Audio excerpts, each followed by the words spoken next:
Welcome back to Bookkast, where we deliver bestsellers in minutes. You know it, today we're diving deep into 1984. But, and I think you'll agree, we can skip the whole plot summary thing. You've read it, you left some seriously smart notes, ready to get into the really fascinating stuff. Yeah, absolutely. Looking forward to it. What really caught your eye? Well, one thing that it really struck me was how the party just twists history, Yeah. you know? And it's not even just like changing records or something, it's how they get people to just like accept these blatant lies. Yeah, no, totally. It's the psychology of it all that I find fascinating. It's like they get that, to control the future, you got to control the past. If you can make people believe anything about what happened before, well, then you can shape how they see right now and what they hope for later on, too. Exactly. And they use like all these techniques. I mean, they make stuff up, shut down anyone who disagrees, and then just repeat their version over and over and over again.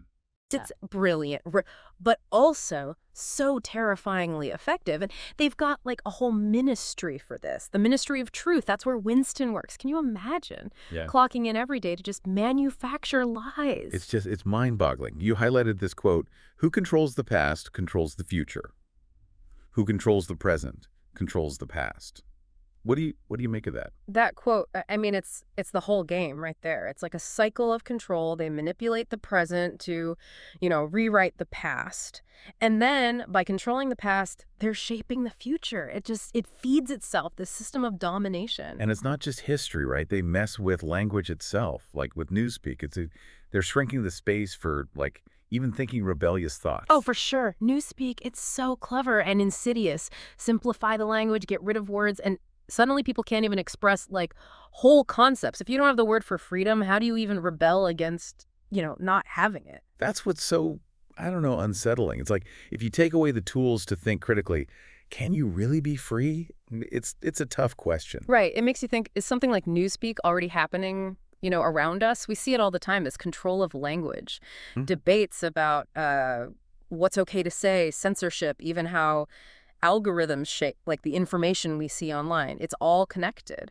That's a really good point. It makes you wonder, are we already in some kind of like Newspeak light where certain ideas are just like off limits? Yeah. Dangerous to even talk about. And that's where, critical thinking is. It's crucial. Just like Winston trying to hold on to his own memories, his thoughts, we have to be super careful about questioning what we're told, right? Seeking out different viewpoints, always. Speaking of Winston, let's talk about him. Like, rebelling. You mentioned his relationship with Julia and how that really challenged the party's control. Yeah, their relationship, it's a direct hit on the party trying to control people's emotions and like instincts, love, desire, even just physical intimacy. These are all threats to their power. They want to channel all that towards Big Brother and the party, right?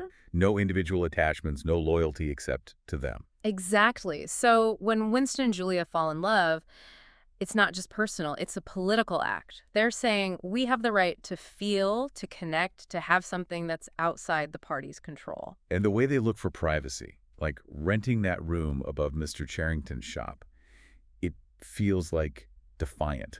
It's their space, even if just for a little while. That room, it becomes the symbol of their rebellion, escape from the surveillance, even if it's temporary, a place to indulge in forbidden desires and to imagine a different kind of future. And their relationship, it's not like just physical. They connect intellectually, right? They share this hatred for the party and this longing for a world where truth and freedom exist. Absolutely. Shared values, that's what solidifies their bond, fuels their rebellion. Just knowing you're not alone in how you think, how you feel. In a society that's all about isolating people, that's powerful. And then there are those moments when Winston remembers his family. He misses a time when love and family, like, mattered, when they weren't outlawed. Those memories, they remind us of what the party has taken away. By destroying family, replacing it with loyalty to Big Brother, they're cutting off any connection that could challenge them. It's dehumanizing, breaking down resistance, making people depend on the party for, like, belonging, for purpose. Yeah, and it's effective, sadly. Winston, for all his rebellious spirit, he still wants that connection, that sense of belonging that the party has, systematically destroyed. And yet he still believes in change, doesn't he? He clings to this idea of the Brotherhood, this rumored resistance led by Emmanuel Goldstein. The Brotherhood, it represents hope, a flicker of light in all this darkness, this possibility that he's not alone, that there are others who want freedom, who want truth. And he puts his faith in O'Brien, right? This is an inner party member. thinks maybe he's connected to this resistance. And that's where you see his desperation. Yeah. He's so starved for connection, for a chance to fight back, that he's willing to, like, risk everything, confiding in someone who could easily turn him in. It's a huge gamble. Yeah. And, well, we know how that turns out. But before we get into that whole betrayal thing, Yeah. I think we need to take a quick break. Sounds good. Okay, so we were talking about Winston and how he just put all his faith in O'Brien. Didn't work out so well for him, did it? No, not at all. Trusting O'Brien, I mean, that was a fatal mistake, really. You got to remember, in this world, the party controls everything. Everything. Even, appearances. O'Brien being in the inner party, the way he came across, so intellectual, it all just tricked Winston into feeling safe when he was anything but. And it's that betrayal that leads to, well, one of the hardest parts of the book to read. Winston getting captured and tortured in the Mystery of Love. Yeah. You marked this section, and I'm really curious to hear what you thought about it. It is tough, yeah. But also, this is where Orwell, he just nails it. The way Winston is tortured, it's not just physical, it's in his head, They're breaking him down mentally, emotionally. And O'Brien, he becomes like the voice of the party, just taking apart everything Winston believes in, forcing him to betray everything he holds dear. It's almost like O'Brien's trying to, like, reprogram him. Yeah. Not just make him obey, but actually believe the party's twisted logic. Exactly. That's the difference here. This isn't just regular oppression, They don't just want obedience. They want total submission, like wiping out any thought that isn't theirs. And they do it through, well, everything. Pain, keeping him awake, messing with his mind. And then there's this terrifying concept you highlighted, Room 101. Oh, Room 101. That's where they take it to the extreme, the psychological torture. It's the room where you face your deepest fear, the thing you're most afraid of. And for Winston, rats. O'Brien uses that fear to break him completely.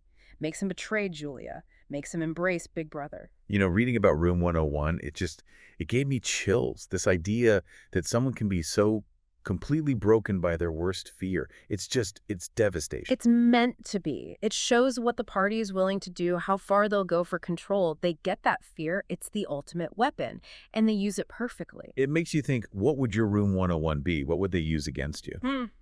That is a good question. And I think Orwell, he wanted us to ask that. By making it personal, this fear, he makes us think about how vulnerable we are to that kind of power. Right, and how fear is used to control people in the real world, too. I mean, think about it. Fear of terrorism, the economy, being ostracized. We're always getting these messages that are supposed to make us afraid and therefore easier to control. Absolutely. And just like in 1984, those fears can be, like, twisted, used to push certain political or social agendas. It's powerful stuff, and we need to be aware of it if we want any chance of resisting. So back to Winston. After Room 101, he's not the same, is he? Betrays Julia, accepts Big Brother, buys into the party's whole reality. It's heartbreaking to see. Yeah, it is. And it brings up these questions about, like, free will. How much can a person take before they break? Has Winston been brainwashed? Or is he playing along just to survive? That's a great question. You mentioned that his final acceptance of the party's lies, maybe it's actually resistance, a way to protect what's left of his true self. It's an interesting take, and I kind of like it. On the outside, he conforms, but maybe inside, there's still that tiny spark of rebellion, a place where the party can't reach. Yeah, a glimmer of hope in an otherwise really dark ending. What about the proles, though? You talked about them a bit in your notes. What role did they play in all this? The proles, they're fascinating. They're most of Oceania's population, but they're outside the party's strict control. They're seen as, like, simple, basic, not interested in politics or anything like that. Winston thought they were the key to revolution. Like, if they realized their own power, they could overthrow the party. Right, but it never happens, does it? They stay passive, content with their simple lives, oblivious to how oppressed they really are. Or are they? You pointed out some scenes that suggest there might be more to them than meets the eye. Yeah, there are hints, for sure. Little things, like when Winston sees that prole woman singing while she's hanging laundry, or that pub song he hears. It almost echoes his own thoughts, And that scene where the prole women are fighting over those saucepans. It's brief, but you see this raw power. They're not as apathetic as the party wants everyone to believe. Exactly. It makes you wonder, was Winston right? Is there this potential for revolution just waiting to be unleashed? Or is that just him, hoping for something that isn't there? That's what I love about Orwell. He leaves us with these questions. Yeah. Makes us think about power, resistance, what it means to be human. It's brilliant. And, speaking of complex, we haven't even touched on Winston's relationship with O'Brien. That's a whole other layer to this. We'll have to get into that next time. Definitely. Agreed.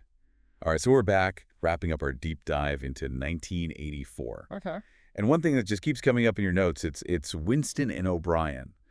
Their relationship, there's just so much there. What's your take on it now that we've, talked about everything else? It really gets to the core of what Orwell's saying, I mean, you've got Winston, he wants freedom, he wants truth. And then there's O'Brien, this ultimate party guy, ruthless, in control. Yeah, and at first, Winston thinks he's found someone who's on his side, right? Someone who might even be part of the rebellion. Big mistake. Huge. But what's so interesting is how O'Brien becomes this twisted mentor for him. He doesn't just punish him. He's in his head, picking apart his beliefs, showing him how the party's power really works. There's that scene in The Mystery of Love. It's chilling. O'Brien's explaining that the party doesn't want power to help people. It's just power for power's sake. Pure domination. And that's key. He's saying we don't care about utopia, making lives better. It's about controlling every single thing, what people think, how they feel, what they do. And then he describes the future, right, where there's no pleasure except what the party allows. The only feelings left are fear, rage, triumph, and self-abasement. It's terrifying, but also weirdly fascinating. Yeah, it's his vision of humanity stripped bare. No love, compassion, no creativity, no individuality. And in a way, it's the party's ultimate goal, right? Total control over the human spirit. You mentioned this image in your notes, the boot stamping on a human face forever. That one really stayed with you. What are your thoughts on it now that we've, gone through all this? I think that image, it's the endpoint, Not just physical control, but the total annihilation of the individual. It reminds us what humans are capable of when power goes unchecked, how cruel we can be. And yet, even with all that darkness, there's that little spark of hope. Winston's love for Julia, the memory of their rebellion, it seems like it's still there, even after the party's broken it. You're right. It suggests that even the worst regimes, they can't completely crush the human spirit. There's always the possibility of resistance, of love, these little moments of connection that they can't control. And it's a message that I think it matters now more than ever. We see this stuff all around us, authoritarianism, surveillance, people twisting the truth. Absolutely. 1984, it's not just some dystopian fantasy. It's a warning. It's saying, hey, this is what you could lose. If we don't value freedom, individuality, and truth, this could be us. It's a call to action, right? Be vigilant. Question everything. Never stop fighting for a better world. Couldn't have said it better myself. Well, I think we've covered a lot of ground today. This book, it stays with you, doesn't it? Definitely does. Always makes you think. And for everyone listening, thank you for tuning in to Bookkast, the podcast that delivers bestsellers in minutes. We hope you got some new insights out of this deep dive into 1984. And, maybe it sparked some conversations, made you think about things a little differently. Until next time, keep reading, keep thinking, and keep questioning the world around you.